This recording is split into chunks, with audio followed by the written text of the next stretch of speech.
Welcome to the Southern New England Railway update. You know what, in looking around, before we get started, give me a few minutes and let me get this place organized. I'll be right back. Okay, it's May 29th, 2019, and it's been far too long since I've had an update on my HO scale Southern New England Railway. So this is the foreground of the layout, right where you come down the stairs. As you can see, I've started to position some buildings.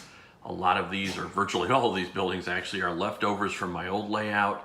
Some of these structures will end up where they're shown, others are just simply placeholders, and in some cases where I don't have a structure, I have a cardboard box and or a couple of pieces of wood formed up in the shape of the footprint of the building that may or may not go there.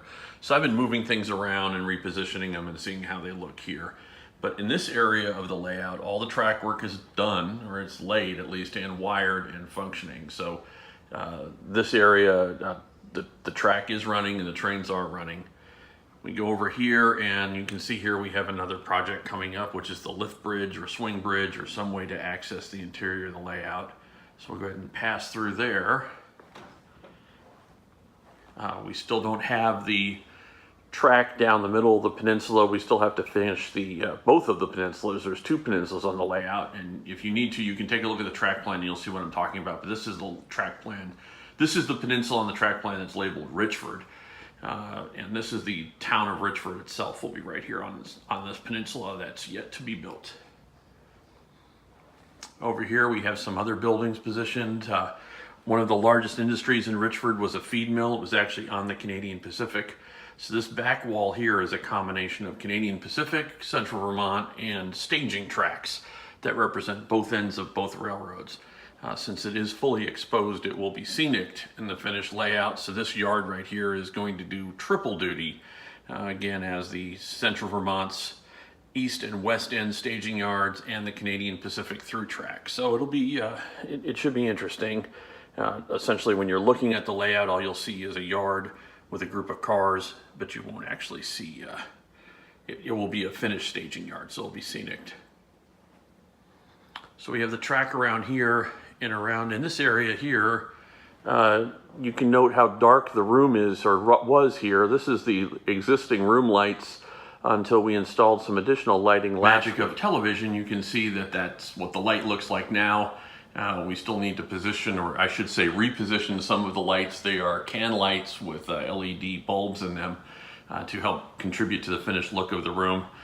Also over here you can see an old friend from the last layout. The one piece of the old layout that I salvaged was this bridge scene. I salvaged it because it essentially built as a diorama, so I took it out as a diorama.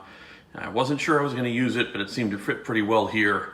And so we installed it a few weeks ago on the new bench work, and we're going to go ahead and add some trees and blend in the scenery. So I think this will be the first area of scenery that we start on the layout.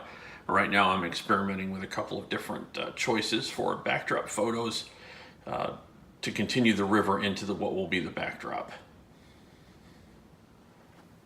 And then we also have the fascia is about a third complete right now.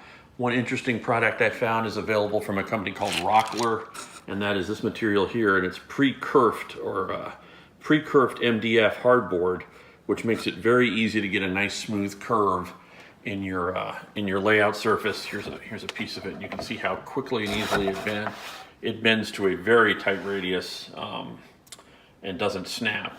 If you tried to bend 1/4 inch MDF the same distance or same radius, it would certainly snap. So we've got the fascia going, and we've got a little bit of track to finish in this area here, and a couple more track lights to hang. I think we're going to try to finish some rough scenery and get the trains running on what I'm calling the outer loop before we actually finish the two peninsulas. So see you in about a month for another update. Again, I'm going to try to do these updates a little bit more regularly than I have been. Now that I'm starting to make some progress in the layout, I feel a little better about that. Anyway, thanks for joining and thanks for watching, and we'll talk to you soon. Take care.